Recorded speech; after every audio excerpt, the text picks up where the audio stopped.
যেন ২৪ বছর আগের আয়োজনের প্রত্যাবর্তন, অর্থাৎ ২০০২ বিশ্বকাপের। এক দেশ আয়োজকের ধারা ভেঙে বিশ্বকাপের ইতিহাসে সেবারই প্রথম আয়োজক দুটি দেশ জাপান ও দক্ষিণ কোরিয়া। কিন্তু সেবারে উদ্বোধনী অনুষ্ঠানে ধারা পাল্টালো না, শুধু সিউলেই আয়োজিত হলো উদ্বোধনী অনুষ্ঠান। কিন্তু 2026-এ এবারে শুধু আয়োজকের সংখ্যায় বাড়েনি, ভেঙে ফেলা হয়েছে উদ্বোধনী অনুষ্ঠানের ধারাও। যেন আয়োজনের এক নতুন ইতিহাস গড়তে যাচ্ছে এবার। বিশ্বকাপের ৯৬ বছরের ইতিহাসে এই প্রথমবারের মতো আয়োজক তিন দেশ, যুক্তরাষ্ট্র, মেক্সিকো ও কানাডা। তিনটি দেশেই হবে উদ্বোধনী অনুষ্ঠান। মেক্সিকোয় মেক্সিকো সিটি, কানাডায় টরন্টো ও যুক্তরাষ্ট্রে লস অ্যাঞ্জেলেস। বিশ্বকাপের উদ্বোধনী অনুষ্ঠানে আলোর ছটায় আলোকিত হবে পৃথিবী। কিন্তু মজার ব্যাপার হলো, এটি কিন্তু একই সময় নয়। প্রাসাদের নগরী মেক্সিকো সিটির আজতেকা স্টেডিয়ামে আজ বাংলাদেশ সময় রাত ১টায় বিশ্বকাপের প্রথম ম্যাচে দক্ষিণ আফ্রিকার মুখোমুখি হবে স্বাগতিকরা। ২০১০ বিশ্বকাপের মতো এই ম্যাচের ৯০ মিনিট আগে শুরু হবে উদ্বোধনী অনুষ্ঠান।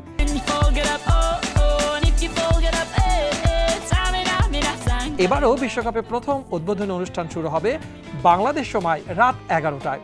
কানাডায় উদ্বোধনী অনুষ্ঠান হবে আগামীকাল রাতে, অর্থাৎ শুক্রবার রাতে। টরন্টো স্টেডিয়ামে বাংলাদেশ সময় রাত ১টায় স্বাগতিক হয়ে কানাডা মুখোমুখি হবে বসনিয়া ও হার্জেগোভিনার। এই ম্যাচ দিয়ে কানাডায় পর্দা উঠবে বিশ্বকাপের, এবং তার আগে বাংলাদেশ সময় রাত ১১টা ৩০ শুরু হবে উদ্বোধনী অনুষ্ঠান।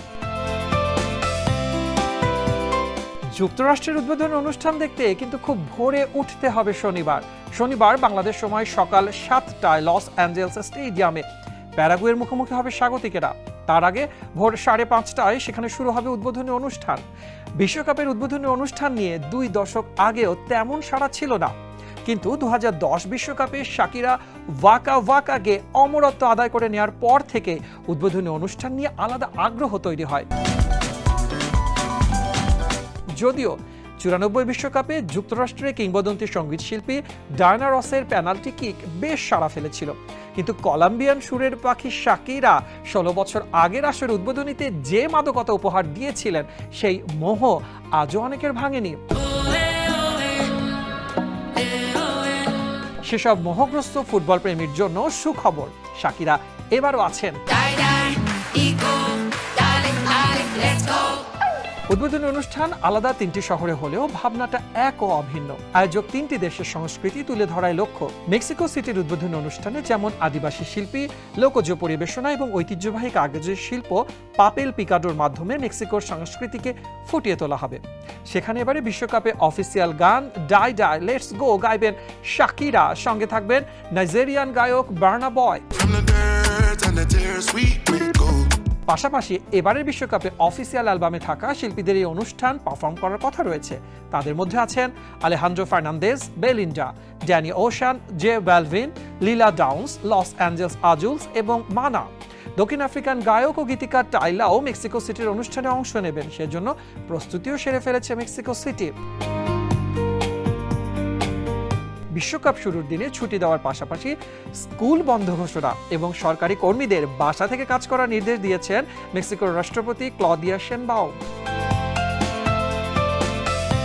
মেক্সিকো সিটির উদ্বোধনী অনুষ্ঠানের স্থায়িত্ব হতে পারে ১৬ থেকে ১৭ মিনিট।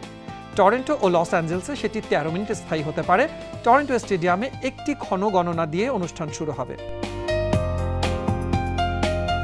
কানাডার বিভিন্ন গৌরবময় মুহূর্ত তাতে ফুটিয়ে তোলা হবে। পারফর্ম করবেন সঙ্গীত শিল্পী অ্যালানিস মরিসেট, অ্যালেসিয়া ক্যারা, অ্যালানিয়া Michael Buble, Nora Fatehi, Sanjay Bangladeshi বংশোদ্ভূত এবং ভেজেড ড্রিম ও উইলিয়াম প্রিন্সের মতো শিল্পীরা। লস অ্যাঞ্জেলেস স্টেডিয়ামের অনুষ্ঠানে থাকবে বড় পরিসরে ভিজুয়াল ও আকর্ষণীয় গল্পগাথা। সেই সঙ্গে মঞ্চ মাতাবেন Katy Perry, Future, Anitta, Lisa, Rema এবং টাইলার মতো বিশ্বখ্যাত শিল্পীরা। এবারের উদ্বোধনী অনুষ্ঠানগুলো প্রযোজনার দায়িত্বে রয়েছেন মার্কো বালিচ। অলিম্পিকের বেশ কয়েকটি উদ্বোধনী অনুষ্ঠানের পেছনের কারিগর তিনি। প্রতিটি অনুষ্ঠানের আবহ ও চরিত্র ভিন্ন হলেও তিনটি আয়োজনে একটি মূল ভাবনা একীভূত। ভেদাভেদ ভুলে মানুষকে এক সুতোয় গাঁথায় ফুটবলের যে অনন্য ক্ষমতা, সেটি তিনটি শহরের উদ্বোধনী অনুষ্ঠানের মূল থিম।